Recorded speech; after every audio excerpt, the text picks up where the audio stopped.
So hi guys, welcome back to another vlog मेरे भाई। अभी सुबह के 4 बज रहे हैं और मैं 4 बजे उठ गया हूँ बिकॉज आज से है 1 अक्टूबर और आज से शुरू हो रहा है विंटर आर्क, जो कि एक जिम जा रहा है उस हर एक पर्सन के लिए बहुत ही ज़्यादा इम्पोर्टेंट होता है। और मैं धीरे इसलिए बोल रहा हूँ कि बाकी घर वाले तो सो रहे हैं ना भाई, मैं तो चलो उठ गया हूँ, है ना। अभी हम 4 बजे उठे हैं, अब हम जाएंगे एक वॉक के ऊपर और हम यहाँ से शुरू करेंगे अपने ऐप्स को ट्रेन करना। मतलब कि अब सुबह सुबह जाके हम अपने ऐप्स को ट्रेन करेंगे जितना हो सकता है ना। और अपने जो आगे आने वाली डाइट है उसके ऊपर प्रॉपर ध्यान देंगे बिकॉज आपको ही पता है विंटर आर्क एक जिम जाने वाले बंदे के लिए बहुत ही ज़्यादा इम्पोर्टेंट होता है ना। खास करके अगर वो सीरियस है जिम को लेके, तो आज से हम पूरी तरह से इसे फॉलो करने वाले हैं और कंसिस्टेंसी जैसे हमने यूट्यूब पे बना के रखी है वैसे भी यहीं पे भी बना के रखेंगे। मैं अकेला तो नहीं जा रहा, मेरे साथ 2 और लड़के जा रहे हैं, उनका वेट कर रहा हूँ, बस वो आ जाए और फिर निकलते हैं। ओके चलो। देखो भाई, बस तो 4 रहे हैं और इतनी तो ठंड भी नहीं हो रही। मैं तो शॉर्ट्स में ही आ गया। ये पहन जो कोट पहन के है और इसे देख लो। घर पे डाका डालने चले हैं दोनों। मैं ही चला बस रनिंग के लिए, अगर चोरी हो जाए तो इन दोनों को पकड़ लेना। सो ऑलराइट, हम आ चुके हैं यहाँ पे। तो अब हमारे सिंपल 3 स्टेप्स होने वाले हैं, ठीक है। 100 पुशअप, 100 स्क्वाट्स और 100 सिटअप, जिसके अंदर हम एप्स को थोड़ा ज़्यादा ट्रेन करेंगे तो उनको थोड़ा सा ज़्यादा हम भाव देंगे। पैन भाई, पता है मैं कब से वेट कर रहा था कि ये कब से निकल जाए, पर कब से आ ही नहीं रहा था। अब जैसे ही मैंने कैमरा ऑन कर दिया तो अब ये भी आ गया।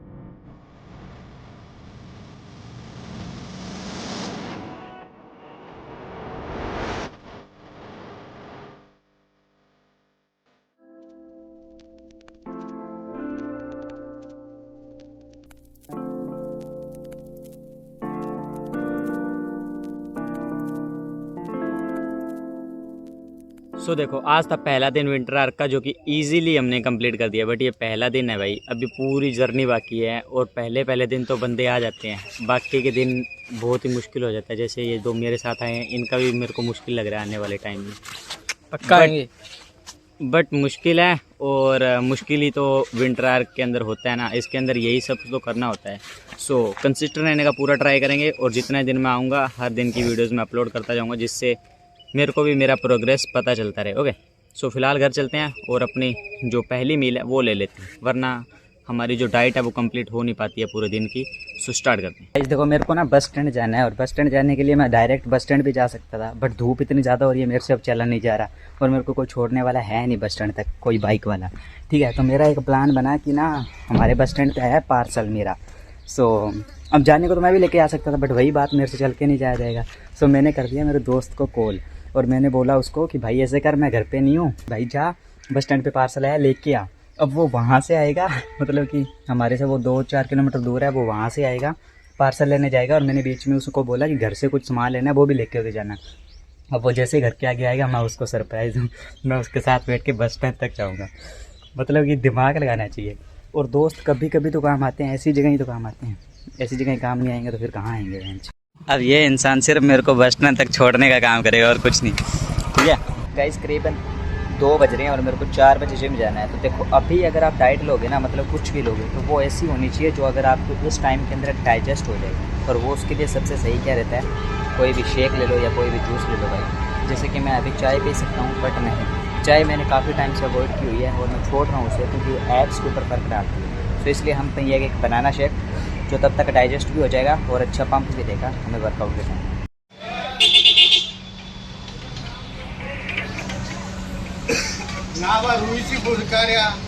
गाइस, बनाना शेक पीने का ना एक तरीका होता है, आप जितना हो सकता है ना उसे रो रखो, मतलब ना उसके अंदर आइसक्रीम डालाओ ना उसके अंदर भाई बर्फ़ डालाओ, क्योंकि अगर आप ये दोनों चीज़ें डालोगे ना तो बर्फ़ का तो पानी बन जाएगा और आइसक्रीम का पता नहीं मीठा मीठा क्या अजीब सा टेस्ट आने लग जाता है, जो हमारी सेहत के लिए भी सही नहीं है और डाइजेस्ट होने में भी प्रॉब्लम जाती है। अब देखो कितना सही लग रहा है ना, बट जैसे ये दोनों चीज़ें डाली होगी बर्फ़ और आइसक्रीम, इसका कलर पूरी तरह से चेंज हो जाएगा और जो हमारे लिए बढ़िया भी नहीं है और डाइजेस्ट होने में भी प्रॉब्लम देगा, मतलब कि तब तक डाइजेस्ट नहीं हो पाएगा जब हम एक्सरसाइज के टाइम जाएंगे। और आपको लेग हो रहा है भाई ऊपर से, तो जितना हो सकता है बॉडी को रिलैक्स रखना है। तो मैं शेक पी लेता हूँ और अब मैं मिलूँगा आपको जिम में। सो गाइस मैं अभी जिम में आ चुका हूँ और मेरा मानना ये है कि आज पूरा जो दिन है वो शोल्डर लिया जाए, बिकॉज मेरे को लग रहा है कि मेरे बाइसेप्स या ट्राइसेप्स के मुताबिक शोल्डर थोड़े कम साइज़ के अंदर है। सो इनको एक सेपरेट दिन के दिन मैं ट्रेन करूँ। वैसे मैं इनको लेग के साथ ट्रेन करता हूँ। सो मेरा आज ये मानना था कि मैं पूरे दिन के अंदर शोल्डर ट्रेन करूँ, बट नहीं, जो मेरा पार्टनर है वो कह रहे कि नहीं साथ में लेग भी ट्रेन होंगे जैसे हम हमेशा करते आए हैं। सो उनकी बात मान के हम वापस से वैसे जो हमारे डेली के सेट्स होते हैं लेग के साथ शोल्डर ट्रेन करेंगे और शोल्डर की थोड़ी ज़्यादा एक्सरसाइज करेंगे, जिससे अच्छा खासा पंप या फिर हमें इसके अंदर मतलब देखने को मिले भाई, मतलब जो चल रहा है वैसे तो हो ही रहे हैं नॉर्मल, बस उससे मेरे को कोई फ़र्क देखने को नहीं मिलेगा। सो हम शोल्डर को थोड़ा ज़्यादा हैवीली ट्रेन करें, ठीक है। सो पहले वार्म अप हो जाए। तो गाइस मिलते हैं आपको हमारे सेट लगाने के बाद। और भाई को आज लेग लगाएंगे, पर ये कह रहा है कि शोल्डर लगाना चाहिए, पर हम शोल्डर भी लगाएंगे और लेग भी लगाएंगे। तो भाई को पहले शोल्डर लगाएंगे और भाई को कीजिए support, like, comment and share. मैं आपका भाई सैम।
मशीन खराब है भाई।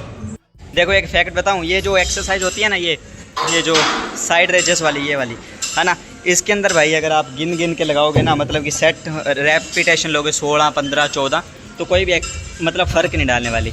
तो इससे अच्छा मैं जो कर रहा हूँ वैसे करो। 4 सेट करने हैं और 4 सेट के अंदर आपको 100 रेपिटेशंस कंप्लीट करने हैं। सो 100 रेपिटेशन, क्योंकि इतनी ढीठ मसल है भाई, इसको कोई फ़र्क नहीं पड़ने वाला, चाहे आप लगाओ कितना मर्जी, इसको कोई फ़र्क ही नहीं पड़ने वाला।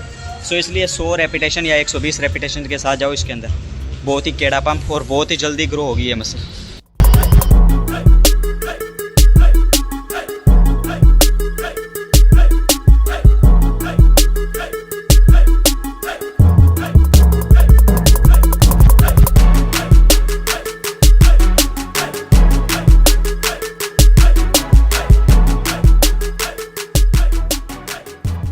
अब यहाँ क्या हो रहा है ना कि मैं ट्रेन तो कर रहा हूँ अपनी मसल्स को, पर मेरा बॉडी वेट है वो बहुत ही स्लो प्रोग्रेस हो रहा है, मतलब कि बहुत ही स्लो बढ़ रहा है। ठीक है, मैं जितने का था ऑलमोस्ट उतने का ही हूँ। स्टार्टिंग के अंदर तो बहुत ही तेज़ी से वेट गेन हुआ, जिसके अंदर मेरा 2 या 2.5 kg वे अचानक से बूस्ट हुआ था। बट अभी धीरे धीरे कुछ ग्राम्स के अंदर वजन जा रहा है। सो जिसका मेन रीज़न मैंने पता लगा लिया, वो था मेरा पनीर, जो कि मैं पहले ले रहा था बट बीच में मैंने छोड़ दिया था जैसे ही मेरा पनीर वो आया था प्रोटीन। बट अब मेरा प्रोटीन भी ख़त्म है और मैंने पनीर भी छोड़ दिया, जिस वजह से मेरा बॉडी वेट है चूँकि एक जगह स्टक हो गया है और अब वो गिरने लगेगा अगर मैं ये वापस से शुरू नहीं किया तो। जिसकी वजह से अब मैं डेली से पनीर भी अपनी डाइट के अंदर ऐड करने वाला हूँ और साथ ही साथ कुछ खीरे और ऐसे हरी सब्जियाँ जो कि सैलड के अंदर ज़्यादा रखने वाला हूँ, जिससे हमें ज़्यादा प्रोटीन या फिर ज़्यादा अच्छी खासी डाइट हो और भाई आगे प्रोग्रेस भी अच्छा हो ना। बात करें ट्रेनिंग की तो भाई मैं आजकल शोल्डर के ऊपर थोड़ा ज़्यादा ध्यान दूंगा अब से, बिकॉज मेरे को पता चल गया है कि भाई मेरे बाइसेप्स हैं जिनका साइज़ थोड़ा सा ज़्यादा बड़ा है अकॉर्डिंग टू माय शोल्डर, है ना, जिस वजह से मेरे शोल्डर बहुत ही छोटे दिखते हैं और ना के बराबर शो होते हैं। सो आगे से आने वाले टाइम मैं शोल्डर को सेपरेट ना करके एक अलग से दिन लूँगा और उसके साथ अलग से पंप करूँगा, जैसे कि मैं पहले लेग के साथ लगाता था वेडनेसडे और सैटरडे को, बट अब ऐसे नहीं करेंगे। अब जो वेडनेसडे होगा वो पूरा का पूरा शोल्डर को देंगे और लेग्स के वाले दिन भी हम लेग के अंदर भी शोल्डर को लगाएंगे, बिकॉज शोल्डर एक बहुत ही इंपॉर्टेंट मसल है जिस वजह से आपकी बॉडी है जो कि पूरी तरह शेप में दिखती है। और अगर आप उसको एज ए यूजल ऐसे ले लोगे कि ठीक है लगा तो रहे हैं, बिकॉज ये लगाने के अंदर सबको ज़्यादा जोर आता है ना, सो इस वजह से बंदे इसे ज़्यादा से ज़्यादा अवॉइड करते हैं, बिकॉज भाई ये लगती नहीं है। जैसे जैसे आप जाओगे ना साइड रेजेस वाले में आपकी फटना शुरू हो जाती है, जिस वजह से आप डंबल छोड़ देते हो और ऐसे अलग ही चल के बस बैठ जाते हो सेट से होके और ना आप अगले सेट लगाते हो डंबल पूरे सही से, है ना। इसे हम ऐसे ट्रेन करते हैं लाइक हो गया तो ठीक है, ना हुआ तो ठीक है, बट ऐसा नहीं है। शोल्डर एक बहुत ही मेन एक्सरसाइज, बहुत ही मेन मसल्स है, इसे अच्छे से ट्रेन करना चाहिए लाइक अपने चेस्ट और बाइसेप्स की तरह। देखो मैं अपनी पर्सनल एक्सपीरियंस से आपको बता रहा हूँ कि ना जब भी मैं आता हूँ जिम से तो मेरी जो प्री तो मैं टाइम तो ले रहा हूँ, बट जो मेरी पोस्ट वर्कआउट मील है ना मैं उसके अंदर बहुत ज़्यादा कन्फ्यूज़ हो रखा हूँ, तो जिस वजह से मेरी जो मील है वो मैं स्किप भी कर दे रहा हूँ और सीधा लास्ट में लंच कर रहा हूँ। ये चीज़ मेरे को बहुत ही ज़्यादा मतलब कि ख़राब कर रही है ये चीज़, है ना, जिस वजह से मेरे जो शोल्डर्स हैं और मेरी जो मसल्स हैं वो इतनी ग्रो होके नहीं आ रही है। यही है मेन रीज़न इसका। सो अगर आप भी ये गलती कर रहे हो तो इसे अभी से छोड़ दो, बिकॉज ना ये आगे चल के आपको बहुत ही ज़्यादा दिक्कत देने वाली है। अभी तो क्या करोगे आप मील स्किप करोगे तो कोई इशू नहीं है, बिकॉज अभी आपकी स्टार्टिंग फीड है ना, बट धीरे धीरे जैसे आप आगे बढ़ोगे और आगे वर्कआउट और करोगे वो आपको वर्कआउट के अंदर भी फ़र्क दिखेगा। और गाइस आगे होने वाले आपके जो शोल्डर के अंदर या फिर कोई भी मसल्स के अंदर आप ट्रेन कर रहे हो उसके अंदर भी आपको असर देखने को मिलेगा। ये गलती हर कोई कर रहा है, मैं तो बहुत कर रहा हूँ भाई। देखो मैं आपको कह रहा था ना कि मेरे शोल्डर्स अच्छे नहीं है, सो उसकी मैं किस चीज़ की बात कर रहा था। देखो अब यहाँ से देखो, यहाँ से मेरे शोल्डर्स हैं जो कि थोड़े ज़्यादा छोटे लगते हैं बिकॉज मेरे बाइसेप्स की वजह से। अब बाइसेप्स का साइज़ मेरा शोल्डर की साइज़ से ज़्यादा है ना, तो जिसकी वजह से मेरे शोल्डर्स हैं जो कि दिख के नहीं आते हैं। बट हाँ यहाँ से ग्रोथ है शोल्डर के अंदर, बट साइड के अंदर से इतना ज़्यादा ये पंप नहीं है या फिर इतना ज़्यादा नहीं है मसल्स की जो मेरे बाइसेप्स से थोड़ा बाहर की साइड दिखे जैसा होता है नॉर्मली। बट अब मेरे को इसको इतना ट्रेन करना है, इसीलिए मैं शोल्डर्स को एक अलग दिन ले रहा हूँ और अलग दिन से इसे ट्रेन करने वाला हूँ, बिकॉज ये बहुत ही भाई इंपॉर्टेंट मसला है अपनी पूरी फिजिक के अंदर, है ना। सो इसे मैं अलग से दिन लेके अलग से ट्रेन करने वाला हूँ, यही उसका एक रीज़न है जो कि मैं आपको बार बार समझा रहा था, है ना। सो अभी आपको अच्छे से समझा गया। बाकी एब्स भी अभी थोड़े थोड़े शेडेड होने लग गए हैं और धीरे धीरे और अच्छे करेंगे, बिकॉज वेट गेन हो रहा है और मैं एब्स के ऊपर ध्यान नहीं दे रहा, जो कि मेरी बहुत बड़ी गलती है। बट अब से हम रेगुलर कंसिस्टेंट रहेंगे एब्स को लेके भी, है ना।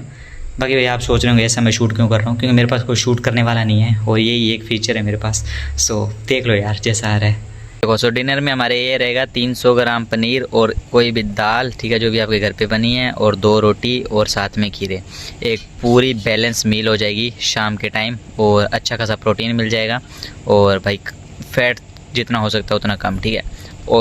ऑयल बहुत कम रखना। पनीर आप ले सकते हो, पनीर एक अच्छा सोर्स है प्रोटीन का, खास करके वेजिटेरियंस के लिए।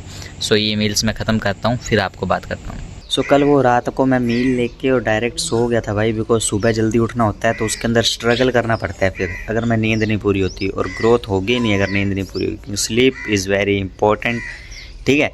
सो मैं सो गया था और अगला दिन है आज, और आज ही मैं इस व्लॉग को एंड कर रहा हूँ। सो इस व्लॉग को thank you so much for watching, and अगर पसंद आए तो लाइक करके सब्सक्राइब कर लेना। मिलते हैं स्टे ट्यून्ड में। हाँ थोड़ा पापी मैं गाली देता काफी, पर जिंदगी में बढ़ने के लिए कभी न चाटी 3